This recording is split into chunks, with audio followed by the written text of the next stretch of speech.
Hey guys, welcome back. So, in the last video, I discussed I wanted to change things up a little bit. I wanted to just do something different.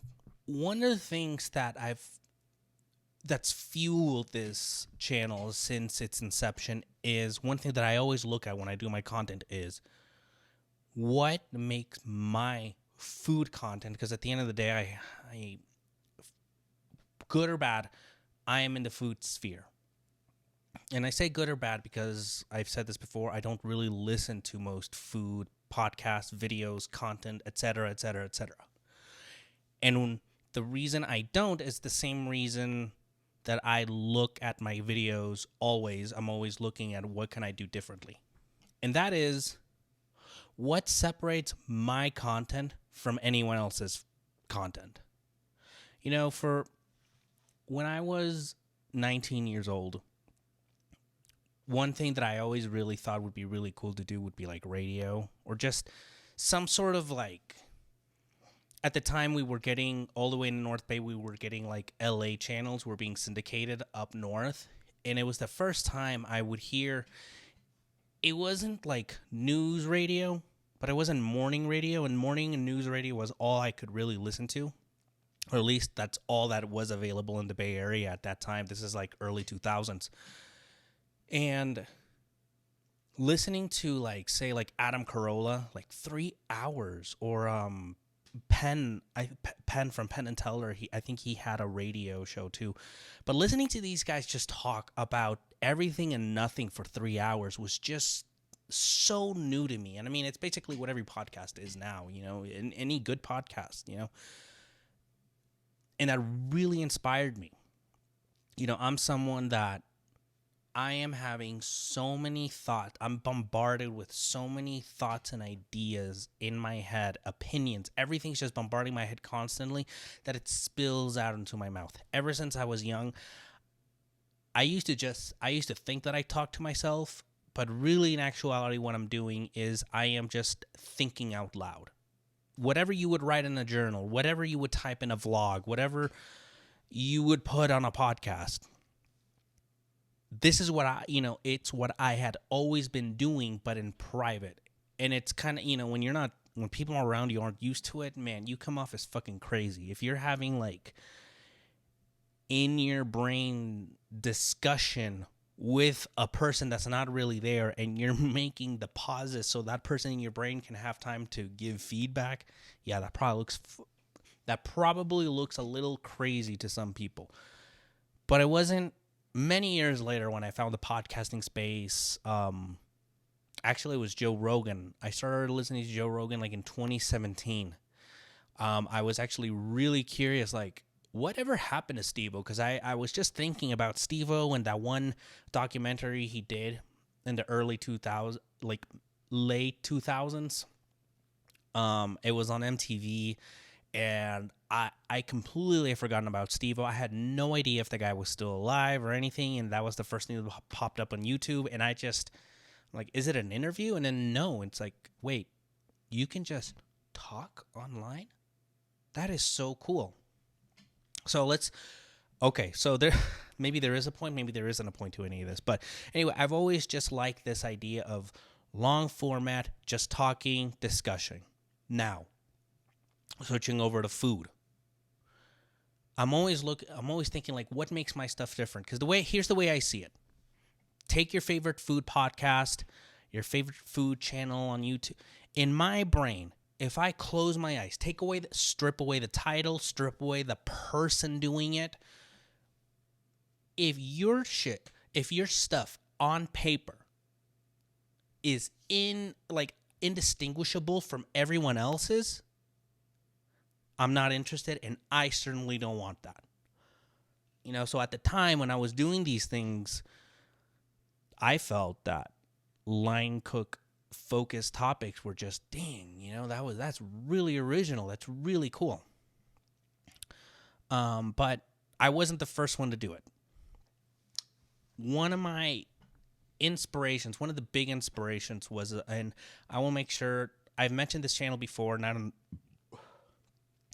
I don't know if I did leave a link last time. I'm going to make sure for this video I leave a link down below for the channel. It was Extreme Culinary Outfitters. And it was when I started cooking. You know, when I first started cooking, I remember my first stage, right? My first, I have to get ready for a stage. I looked up, how to prepare for a stage. And I saw videos about, hey, how to prepare for a stage. And then I'd look at more content from these channels. And you'd have that one video that showed you how to do that. And I thought that was super cool. And I wanted more of that. But the rest was just I don't know, again, just your typical food stuff that I wouldn't be able to tell apart if you didn't tell me the title and the host. I might as well just go back to my early days, because when I was saying earlier how my brain is just constantly just won't shut up. So at night I have to have something. Thank God for AirPods or headphones that I can sleep in, because now I can just put on my favorite podcast or, whatever I can just listen to and focus, and it helps me sleep. But back in the day, I remember waking up to, on Saturday, there was the Good Food Hour with Chef John Ash. He has a restaurant up in North Santa Rosa. I worked in that place for 5 months, and so I'd wake up to his stuff. I'd wake up to this channel, and again, it was just the same. Today we're talking with local farmer talking about organic vegetables. Today we're going to be discussing the Russian church down the street and how they make their own vodka. So tell us your method and what's the history of it. Let me tell you something. It helped me wake up. It helped me get through the day, but it certainly wasn't something that I was like, man, I cannot wait for the next episode. To be quite honest, the reason why my radio was on in the morning is because I'd leave it on at night, and my favorite radio show, I don't know how many of you guys know it, is Coast to Coast AM. I started listening to it at 1999 with Art Bell because I was wondering, is there any old-timey radio shows or anything kind of cool? Radio explicit shows or radio dramas, radio, just anything. And this happened to be around Halloween. And so he was doing the Ghost to Ghost. My local channel was actually playing Ghost to Coast AM. And I thought it was so cool. So you go to bed, you wake up on Saturday to the Good Food Hour with John Ash. And that's usually when I hit the snooze button. That's been pretty much my attitude towards most food stuff. Again, no insults. I know there's, what's his name? He has a book, and I have the book, something Peach, but he has a podcast, and I've heard some of it, but it's I don't need that, But anyway, let's fast forward again. I know I'm everywhere, guys, but this is I'm trying to do more of a long format, just be more casual instead of just, something you can just set, forget. Like I said, early days in my head, I wanted this channel to be, these are my tips and tricks. This is my advice. This is my 2 cents. And I don't want it to be like I'm on a pedestal telling you guys what to do. No, I'm another cook with you on break, sitting in the milk carton, and it's just my turn to talk. And this is what I just want to say. Some of it is good stuff. Some of it's BS. It doesn't matter. It's just my 2 cents, something you can take back and say, hey, you know what? I think that applies well to me. Or, no, you know what? So he's out of his mind. I've had plenty of cooks that look at me, and I swear I just feel like I lay down some knowledge, and they're just earful of S. Anyway, I'm talking about inspirations. My inspiration was Extreme Culinary Outfitters, and I loved it. I loved it so much. It was one of the things that inspired me. Every time I'd listen to a new episode, I'd get so frustrated. I'm like, dude, this guy is legit. He is talking about the things that I want to talk to. He's talking about And I felt that no one else was doing it. Most people will sprinkle a little kitchen knowledge, will sprinkle little tips and tricks, but no one's doing it. Again, everyone's trying to do the same AM morning radio show about food and cooking, and no thank you. And so, I finally got the courage to do it in 2020, and unfortunately he stopped. Don't know why. I'm sure he just wanted to focus on his family. He did do a final video, and ever since then, I've been looking at. I always look at his subs, and he ended it, and it's been steady since then. It's been a steady 2.37 thousand, so 2,370 subs. And in my head, I know that, like, say 10K is a goal. I know that, like, 100K, having a plaque would be phenomenal. But in my eyes, if I could just surpass 2,370, to me, that is like, I have that audience, and then it's growing. And then just recently, over the summer, over my break, where I was just, taking a break from this, I hit 2,500. I think as of today, I was checking out Social Blade. I have 2,510 subscribers. And that's not a lot to some people. Some people might say my videos don't get a lot of views. Viewership is low. A few hundred. I don't care. Maybe I'm not getting the amount I feel I should be getting, in my bank from these YouTube videos. I don't care. It's never been about how many people are watching. It's never been about how much money can I make about this. At the end of the day, I wanted to take what Chef Jojo did, and I guess you could say he walked so I could run. I wanted to take what he was doing and just keep pushing forward. And in the last few months, I kind of felt like, what more can I say? I could repeat myself, and that's fine, but I have to be getting something out of it too. I want to feel that I want to come and do this. I don't just want to do it because I feel it's like, well, some cook out there needs to hear that they can make it into any other kitchen they want. Another cook out there needs to.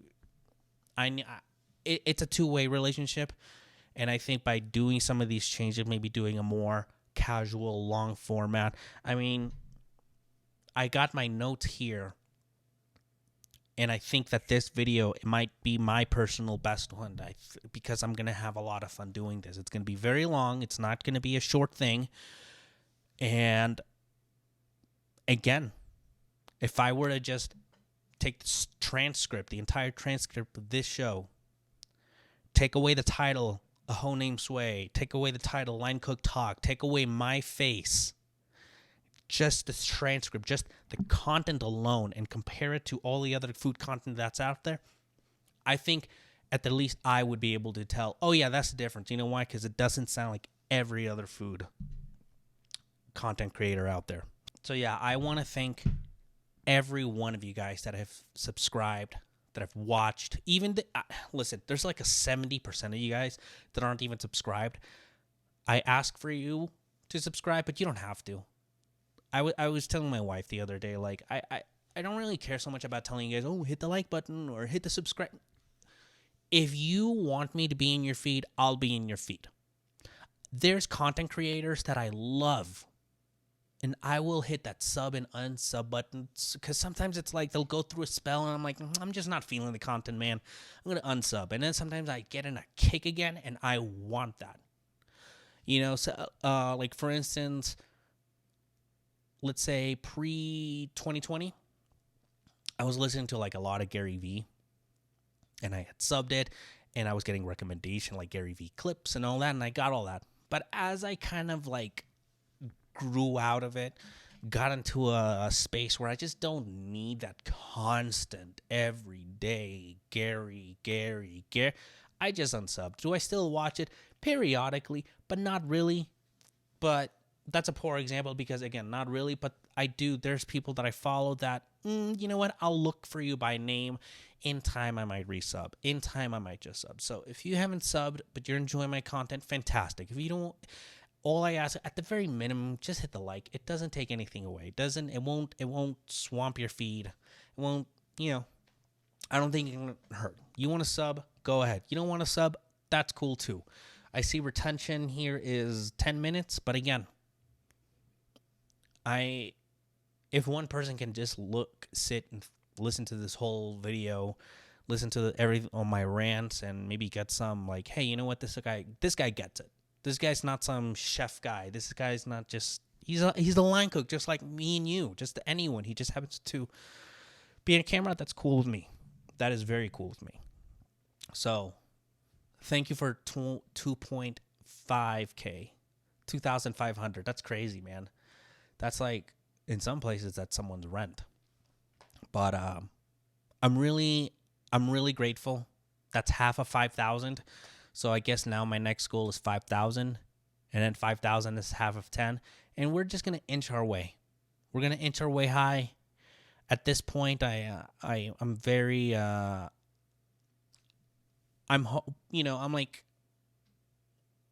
hoping for 100K, but again, I know that food content is niche. And then I know that me especially not trying to, satisfy the bigger food sphere, and I'm kind of like knocking on the food sphere in a way. I know that that's even going to isolate me even more. So who knows? Maybe this channel tops at 10K, and then that's the best I can do. I'd be more than happy with that. I'm loving this, and I love your comments and the interaction that I have with you guys. So now I want to get into a segment I'm going to call Video of the Day. Totally original. No one's ever thought about that before. But, I like to, if I'm not on YouTube, I love going through Reddit. Reddit is my jam. I think that Reddit it's kind of like the internet. It remains undefeated. For the most part, I would say Reddit just had, I like Instagram. But again, with videos and pictures, I'm getting a lot of food content that I just don't. How many times can I see? It's either a recipe, a unique recipe that's like, okay, that's cool, and I might save it for later and forget about it. Or it is these hilarious memes that I just obviously have never seen for 5,000 million times. I get it. You forget things in the walk-in. Hilarious. When someone asks, what's your signature dish? Yeah, I get it. Cooks don't like that. Cooks don't like that question, okay? Like, I don't need to see 10,000 memes about the same thing. I know that sounds kind of... Again, I'm not doing myself any favors, but I like what I like, and I know what I don't like. And then Twitter, man. Like, sometimes I'm on Twitter, and it's just like... I just feel you can't have a discussion on Twitter because it's just one person ripping into the other person, and then I'm just like, I get exhausted going on Twitter. I mean, I follow, sometimes I'll follow, it doesn't even matter what I follow. It's not like I follow a bunch of food people. It's like some of my stuff is like YouTubers or political commentators, and it's like, man, people just lock themselves into their little echo chamber, and anyone that comes in tries to have a conversation, it's okay, whatever. I can't do it. But, which is why if you've been to my Instagram at a hoe named Sway, which, by the way, if you ever want to have a more one-on-one interaction, you got a question, maybe you don't want to leave the comment here, you want to go and it's like, hey, listen, I got a kind of a question, kind of embarrassing.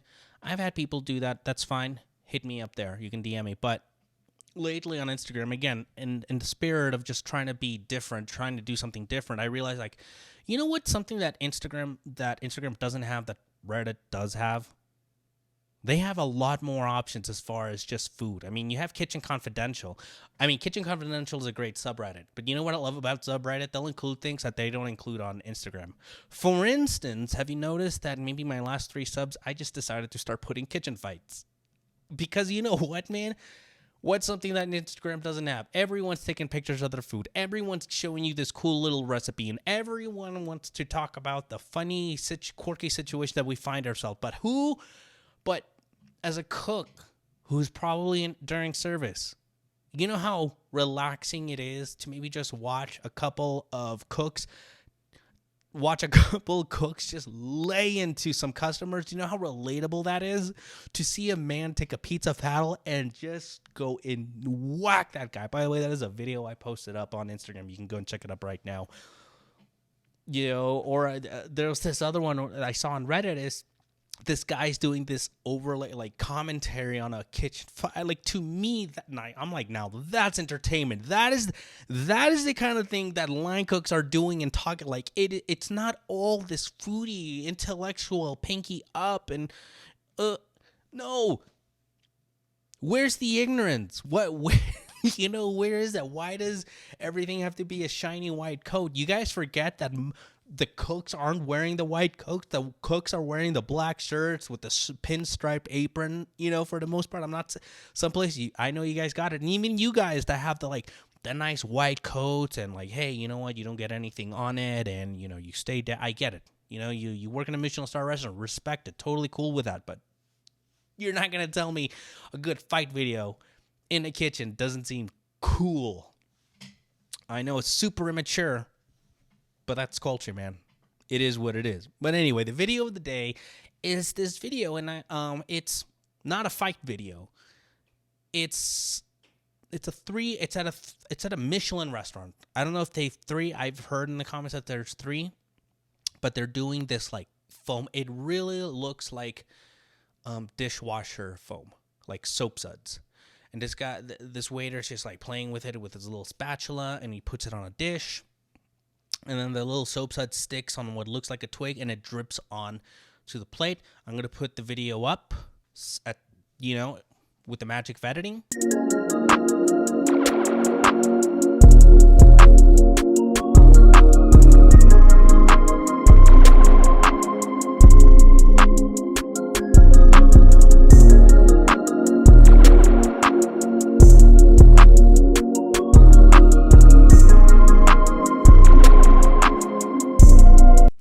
And it's interesting because I think the first subreddit I saw it on was Black Magic Fuckery. And the comment section was pretty straightforward. It was pretty much Reddit is very disappointing, and Reddit takes the L when it comes to food because most people don't see the beauty in it. Most people don't see the art in it. Most people just leave a comment and this is what people are saying. This isn't my take. Most people are saying, oh, you know what? I'd rather have cheeseburger and fries. That's not $300 for a 2-hour course. Get the hell out of here. I know people are like that. And you know what? I'm kind of like that too. I saw it and I'm like, that's cool. I saw the background. One of the cooks is smiling. So see, that's the kind of stuff that I noticed. I saw the cook in the background smiling. In my head, I'm going if the cook's smiling and actually looking up and looking at the people, maybe that is a place I wouldn't mind learning. Maybe there could be some cool things I could be learning. I mean, I later learned that it is it's a mushroom-based foam sauce, whatever it is. And I thought that was very cool. And so on Black Magic Fuckery, it was more man, Reddit doesn't appreciate this. And that's a shame. Reddit usually takes the L when it comes to food content, anything that's creative. Okay. Later this evening, I saw it again. It made its way to Kitchen Confidential. And it was the complete opposite. Because I think it's because most of them are cooks. They were just man, this is actually really cool. This is very interesting. I personally... not something, they were I personally not something I'm super interested in, but I if I can learn from this kitchen, and that's kind of where I'm at. I saw that, I'm like, would I go? Look, I have never, I won't say never, handful of times. The last restaurant group that I was in, I only went in to eat in the 4 years that I was in that restaurant group. I only ate one time at any of their restaurants. I When I'm not at work, I don't want to be at work. I don't care if, oh, but come on, don't you want your friends to serve you and you'll get extra service and they'll send you free food? I don't care. I spend 5 to 6 days a week, 35 all the way to 45, depending how service is, depending how busy we are. And you think that I want to come and just give my money back to the company and just go? I don't think so. No. Usually when I get like a little gift card, a little thank you, a little birthday thing, man, I just immediately give that away to front of house because they usually are the ones that, usually it's a service that love to come in. A lot of the other cooks will go, maybe they'll go to another restaurant. That's fine. Me, you're not going to see me at a place where I work. It's not going to happen. Sorry. Take me to Burger King. But anyway, I think by now I've shown the video with editing. Let's have a little engagement. What do you think about this kind of stuff? Is it something I find it cool as far as like if I was working there? As far as me going to a place like that, me like wanting to go eat at these, oh my God, these 3-star, no thanks. Like, look, if Dominic Kren personally invited me, I'm not going to be rude. Of course, I'm going to go there and I'll be like, dude, it was really cool. It was a fun time. But am I going to save my money and go to a Dominic Kren restaurant? Absolutely not. Trust me, I would rather wait for 30 minutes at In-N-Out for my food. What's my order? A number 1 animal style with animal fries and a Coke. But everyone's different. Tell me what you think about this foam soap suds video. All right, now I want to switch gears to another segment that I will call Ask Sway, right? Because I'm host Sway. We're not going to say Ask a Cook, Ask a Line Cook. Let's just call it Ask Sway. And this is where I take questions directly from my comment section or directly from a DM. If you're cool with it, most people are. Anyway, this question is from Harrison. Harrison asks, okay, and by the way, I already answered this question, so you can go ahead, and I think this was in my last video, 63. If you go to 63 comment section, I think I already answered this question. But again, me formulating how I'm going to do this channel, how I want to redo this channel, I'm going to do it for the sake of content. So he goes, Harrison asks, okay, so I'm a line cook, prep guy, open through close at a local restaurant, not a franchise. The owner is the chef, and him and his wife run the place, and when I started, I was in a tight situation, and pay was low. Anyway, I'm close enough to know how much the restaurant is making and can't get them to raise my pay. Right.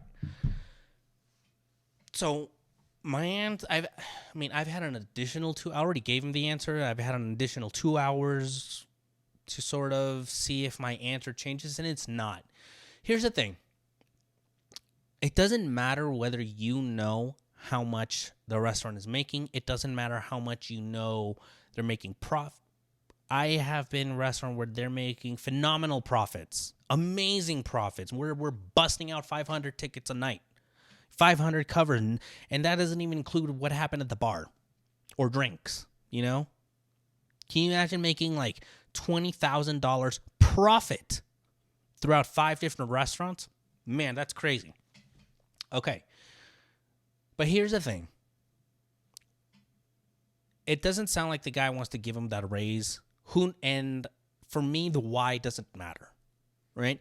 Right now, he has that leverage. The owner has the leverage. Simply because you want the raise, he could say something as simple as like, we just can't afford it. Or that position is not worth how much this cook is asking. It's not worth how much Harrison is asking. Some people might say, hey, you know what? This position is worth $15 an hour. You might laugh at. I'll laugh at that all day, at that number, $15 an hour. But there's someone out there that's going to take it. Okay? The only way you can fight this sort of thing is just simply not apply, not go there. But some people don't understand their worth. They don't understand their value. And so here's what I'm going to do. You need to understand your worth and your value. And they both kind of go hand in hand, but here's the thing. If he won't give you that raise, you need to start looking around elsewhere. In fact, always look around elsewhere. I said this before in another video. Line cooking, back of house, is a very transient industry. People are coming and going, coming and going. It's crazy.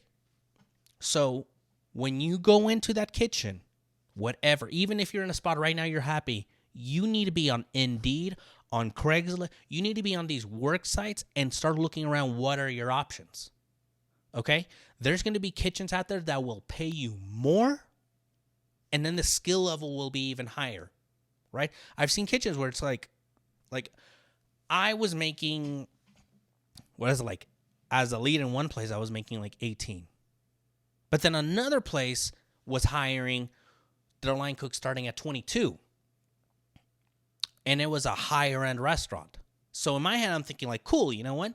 18, 19, 20, 21, 22, because I'm bad at math. So a $4 raise. And as personally a cook, a person of the craft, I'm thinking I can also learn more techniques. And through learning more techniques, maybe I could buy more gear, like some spoons and stuff, because I remember going in for the interview, and this place was like, you need to have your own spoons. And if you don't, that's fine. The cooks will help you out. But at some point, you're going to need a pouring spoon. You're going to need a perforated spoon. You're going to need like offset spatulas. This place. And even I felt, I'm like, okay, this is justified. I've been places where it's like they just want tweezers for the sake of having tweezers in their little thing. And it's like, dude, you don't need it. It's not that serious. Some places, like this place, I thought, you know what? Yeah, it's justified. But then I found another place where I started at $25 an hour and I did half the work. So in my head, old Josue, pre-2020, I was thinking, like, you know what? I'll go with the 22 and I up my skills. And I can just, keep working hard towards that chef position and all that. I took the 25 for half the work simply because I had come out of a bad work relationship. Let's just say that. A bad kitchen relationship with the last place. I was just burnt out. I was done. I'm trying to get a new mindset where I prioritize my family, my wants and needs, instead of me sweating it out and just stressing at home over what is happening in the kitchen right now, even though it doesn't matter. Service is going to end with or without me. The kitchen is going to be successful with or without me. It's been almost a year. This company is successful without me. I am a nothing. I'm not even a memory. They probably don't even know who I am. If I were to walk in there, they'd be like, who are you? Because the kitchen, again, a transient industry. So I decided, you know what, 25 for half the work, I'll take it. And even me with my basic standard, just this is what you get, was still impressive to the chef there. It made me feel good. I understand that maybe it's like, listen, this isn't the fanciest type of thing, but it feels very good when you could go there. It felt good to me going there and just knowing that I didn't have to break my back to impress the chef. The chef respected me. The sous chef was respectful. The cooks were respectful. And I like the fact that it was a place where it was a great beginner restaurant. And I remember thinking to myself that it's so cool that a lot of these guys are coming from like your local pizza. One guy did come from a local pizza joint. One guy came from fast food. And I've said this so many times. It doesn't matter where you start off from. You can definitely move up to the next thing. And so I would use this kitchen as a way to show these guys, hey, check this out. We're going to do some of this. This is a technique that I learned. Hey, try doing this. And the chef and sous chef loved it because in no way was I stepping on their toes. They were just like, they loved that I was taking the crew that was there and contributing to elevating them. It was fantastic. I'm not going to sit here and say that by the time I left, the kitchen turned around and they were just the best. No, but you know what? I can comfortably say with all the confidence in the world, no ego. When I left there, I felt, it was hard to leave because I had built so many good relationships. And I knew that a lot of those guys really appreciated what I did. I didn't criticize them for being stupid or not knowing something, or you've never done this super stupid. It's just, let me tell you something.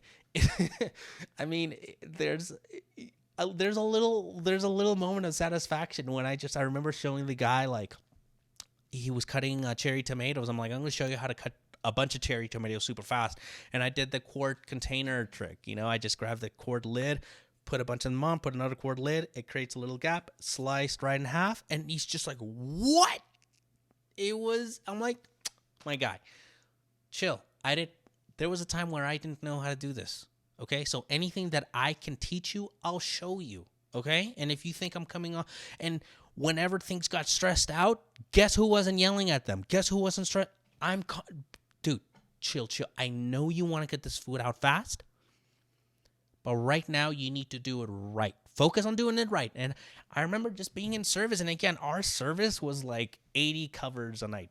If you're anyone with any sort of decent experience, you understand that anything under 100 is basically a slow night. So don't rush. Chill. The food's going to go. And guess what? Him focusing on each dish, him focusing on making it good, made him better and better and better. I'm so happy. If I ever, it's one of those kitchens I would definitely go back to, And again, the pay was fantastic. I made more money there than a lead at this other place I was working at.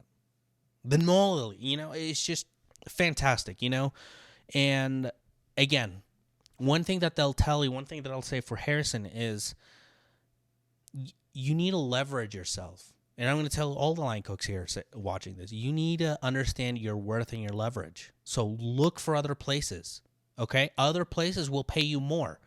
Will pay you more for more work, or will pay you more for half the work. And that's up to you where you want to fit in. You might want to go for maybe, more money, more skills. More money, less work. And then whose problem is that going to be? That's going to be the owner's problem. Because now he has to go find someone that's going to work the position for however much he wants to charge an hour. Now he's going to have to retrain someone. It's more expensive for him. You don't need him. He needs you more than you need him. My advice to you, Harrison, don't worry about it, man. Start looking for other places. And when you get to a new place, keep looking. Go home, whatever it is your little after work routine is, and look online, because it's a transient industry. That means there's opportunities to make money and there's opportunities to learn skills, okay? You're not stuck wherever you are. Just the same way a fast food guy can go ahead and move up to a really nice fancy restaurant, the way a casual fine dining guy can move up to anyone can make it. Just figure out what works for you. Okay, good luck, Harrison. Please let us know what happens. Listen, man, these kind of comments matter to me, and sometimes it's kind of like a friend that you play like Fortnite or Call of Duty with. One day they go offline and they never come back, and you're just like, I hope they're doing okay. So if you can give us an update, I'd really appreciate that. So now I think is a good time. It's a good time to do a little plug for my brand, 86. 86 is a brand that, I wanted to do like merch, but the thing about merch is like I'll look at other content creators and merch, and to me, I like to wear something. Like I don't want this big. I don't want to wear a big advertisement. If you look at this shirt, I like to wear plain, no logos. If there is, I was talking earlier today with a friend, like, she's from the East Coast, and I guess something that's really big in the East Coast is this gas station food place called Wawa's. And I was looking at the Wawa store, and I thought, it'd be kind of cool to own something Wawa's. But the only thing that I like, that my eye immediately went to, is the logos where it's just the goose. Or even like if you have like American Eagle is like another one. You can have the one that tells American Eagle everything, or something subtle. Maybe this is just an eagle with an AE, with the year, whatever the hell it is. So I thought 86, because I'm not going to do line cook talk. This is not my thing. A hoe named Sway. Again, I wouldn't wear that. I wouldn't wear something with my name on it. I wouldn't wear something that. But you know what I would wear? If someone made like an 86 brand. If we just took 86 and branded that, an 8 and a 6, or an 86, you know? So I don't know much about. I know that they have like print to order websites, and so there's another link I will be linking down below, and I'm gonna link it in my bio. But go check out on Zazzle 86. That's gonna be my new brand. Right now, I started off in my head. I'm thinking like, what's something practical that most cooks could buy? I don't know a damn cook that just doesn't like stickers. So I think that's what I'm starting out simple. It's nothing crazy. All these designs for 86 are 100% my creations. They're inspired by hip hop. They're inspired by culture. They're just things that inspire me. And I decided, you know what? This is something that I would want to share with the rest of you guys. Like there's one, it's like Robo Go Burr. I don't know why that. I just thought that I'm like, that's kind of cool, like a Roboku.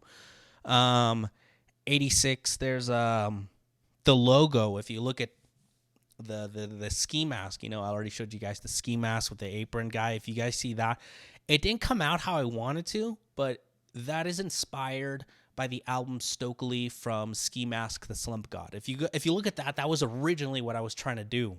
But I was learning how to use the designing app that I use, Procreate, and so it didn't really come out. So in my like long-term dream is to somehow create something that looks just like the Stokely album, but instead he's wearing like this like almost like this regal suit, but I want it to be more line cookie. Anyway, go check it out on Zazzle. Order yourself some stickers, man. I mean, put it on your knife bag, on your gear, on your helmet. It's just, slap that shit in the walk-in, slap that shit on the... I don't know, man. Maybe in time I'll maybe add magnets, because I know some places don't want to put stickers on their stuff, but they'll do magnets. So maybe I'll add magnets to that.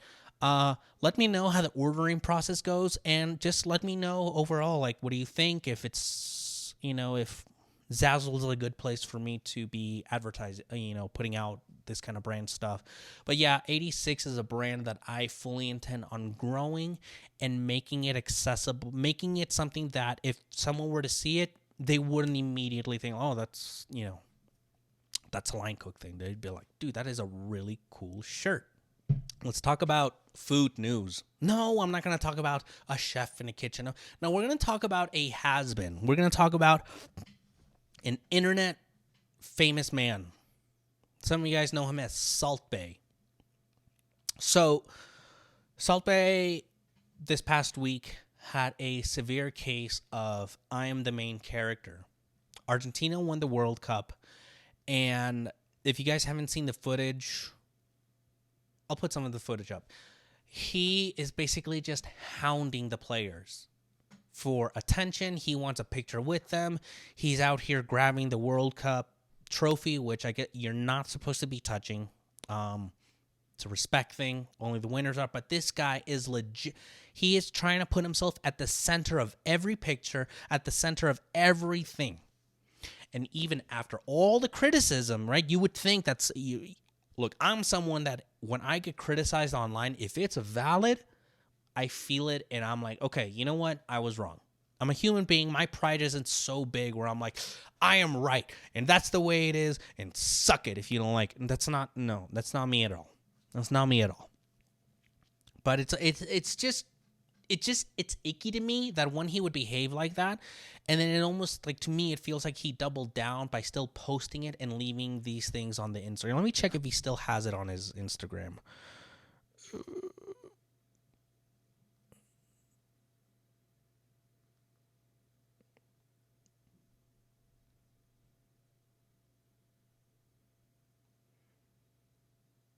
Ugh, yeah. Okay, so all of his pictures are still on Instagram of him just imposing. I think the best one, the one that really went viral, that caught everyone's attention, was him trying to get Messi's attention. And Messi the whole time, I mean, I'm not saying that Messi's blowing it off, but it's like, bro, like, you're just a random guy.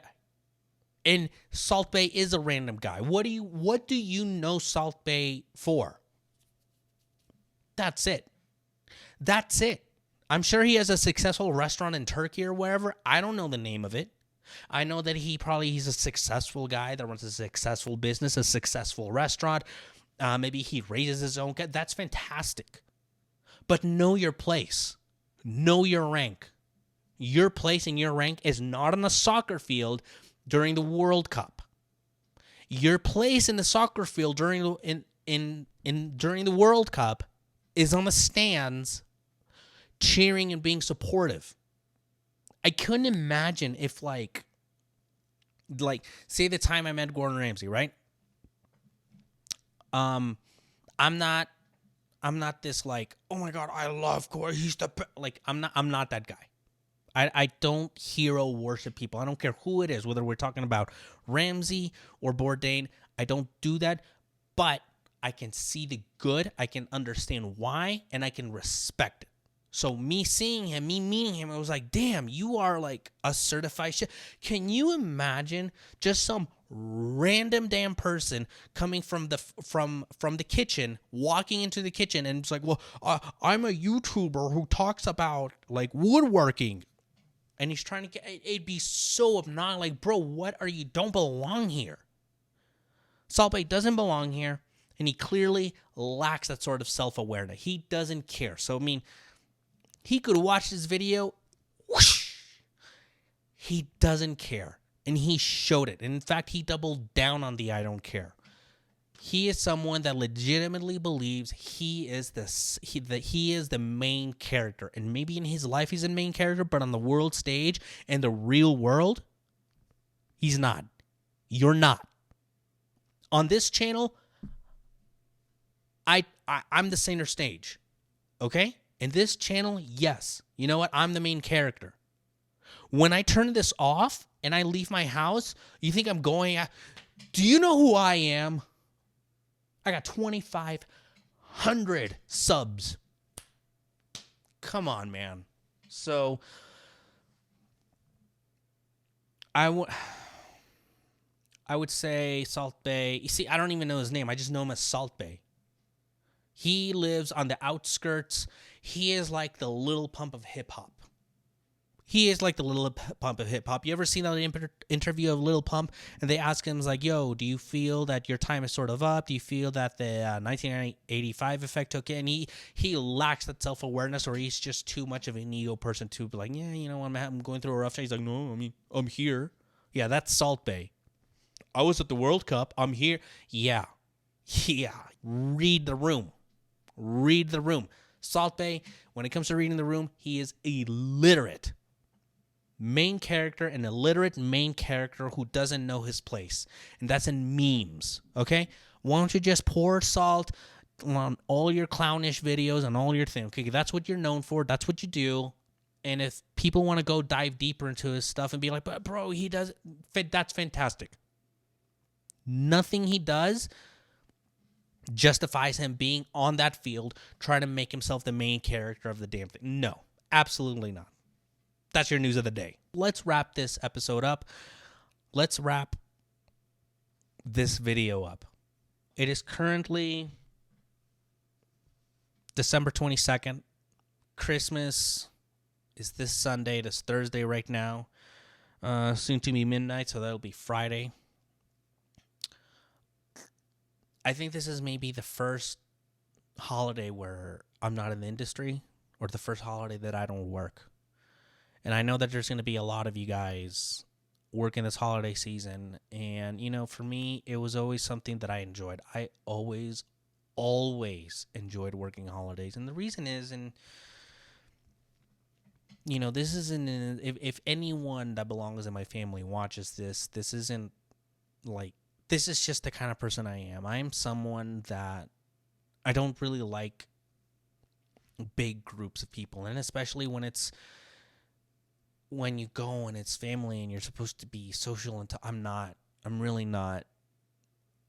If you guys just knew me in person, I think it would weird you out that I'm even doing a channel and showing my face, because I really don't. I prefer to be in the background. Prefer to be not seen. If there was a play, I'd want to be the guy that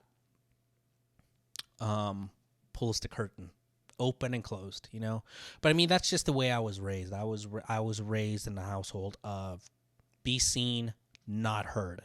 Kids are to be seen, not heard.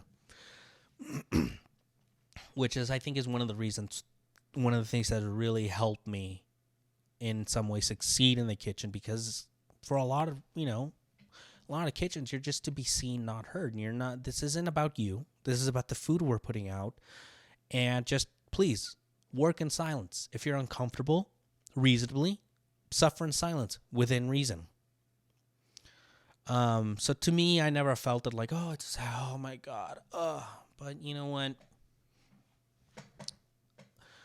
For some, they have no choice and they have to, whether it's because they got to do it for the money. The restaurant has a policy of like no one gets Christmas off, or just the simple stigma of like, oh, you're going to be the guy that calls out. I understand. I mean, isn't that something you should be discussing on your availability? If you can't work Saturday, and Sunday, okay, and you don't get the job, great. But don't stick around in a place that's just going to like poop on you because you want to, you need some days off. Anyway, whole other topic. What I want to say is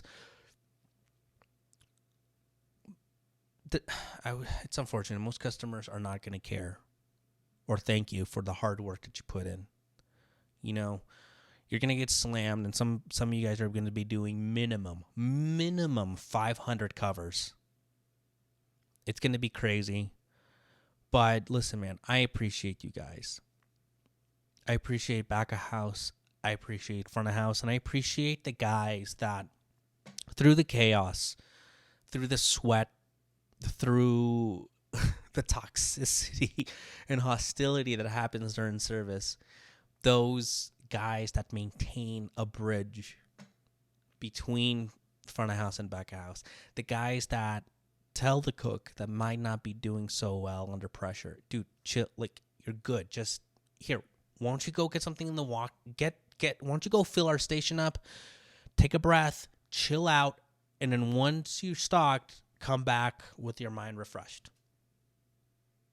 I don't know if I'll be putting out another video before New Year's. I'll try to. But I want to wish you guys a Merry Christmas. Please take some food home with you. Understand that, I'm someone that kind of like scoffs at this whole, like, we're a family. But the fact is, I'd say that, but then I would tell the people that I work with, the dishwasher, the prep cook, he's like, no, but, we're fucking cool. We're family. You're not missing time. You might be missing time with your blood family, with your loved ones, but you're spending it with people that you spend a lot of hours with. You're spending it with people that in some ways they see the worst of you. You're pushed every day. You're stressed out. These are people that are there for you in ways that, some of these guys are there for me in ways that like my wife couldn't be. My own family just couldn't, because most people just can't relate to the nuances of working a kitchen. Most people don't understand the nuances of working holidays. So this year, I'm sorry, but I'm just not going to be there for you guys. I'm not going to be in a kitchen this year working at Sweating It with you guys. Believe me, I wouldn't have a problem jumping in. Not at all. Whether it's working the pit, whether it's stocking stations, working plancha, working subte. I love what I do. I love this industry. You're appreciated. Okay? I love every single one of you guys. Just remember, no matter how intense it gets, service always ends. Do your best. If you're more experienced and you see another cook maybe having struggle, there's something he can do where he's not going to be a hindrance. There's always something. Tell him to go, dude, go to the bathroom and then come back. Go stock our station. Okay? Criticizing and just being a jerk isn't going to help. And in time, and I'm going to talk about this in future episodes, you don't know what someone is going through. There's no such thing as leave it at the door. Shut up with that leave it at the door. You know how many times like I've just had situations where it's just like everyone goes through personal things, or what, you're going to tell someone with bipolar disorder, leave it at the door. Get out of here, dude. Don't be like these red pill guys that think that the world is like, yeah, this looks good on paper. No, man. Listen, stay safe. Be there for each other. Okay? Be there for each other. My leaders, my sous chefs, my chefs, be there for your team. Make sure they're hydrated. Front of house, before the craziness starts, who needs coffee? Who needs espresso?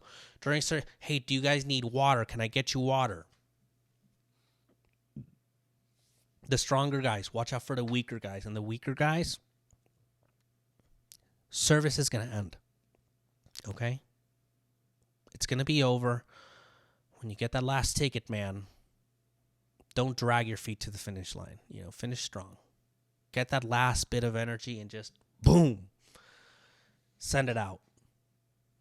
Share, go out to the back, have a smoke, drink some water. Maybe the place will get you some beers. But this Christmas, for those few hours that you're going to be working service, we are all we have. Okay? Appreciate that. I love you guys. You guys matter to me. And I hope that this channel is evolving into something, much more relatable to the everyday line cook. Merry Christmas and have a great service.